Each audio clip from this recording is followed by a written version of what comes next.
go back and open up your health application like this. You want to click on the top left corner right up here. So tap on the left corner. And then what you're going to want to do is you want to basically find that Inspire 3 device right over here. And then you're going to be able to see a lot of different things. But if you scroll down, you'll be able to see the system option. Tap on system. And then you're going to be able to see this thing called disconnect device. So all you have to do here is click on disconnect device, and it will say disconnecting your Inspire 3 from Google Health app. And it will tell you unsynced data may be lost to you and all these other things.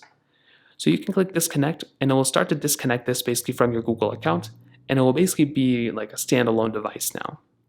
So as you can see, it's fully disconnected from my account, and now I won't really have to worry about it. So that is how you use your Fitbit Inspire 3.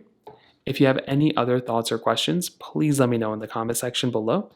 Hit the like button, that would mean so much, but definitely hit that subscribe button. More importantly than everything else, I love every single one of you guys. Hopefully I'll catch you guys in the next video. Peace out till then.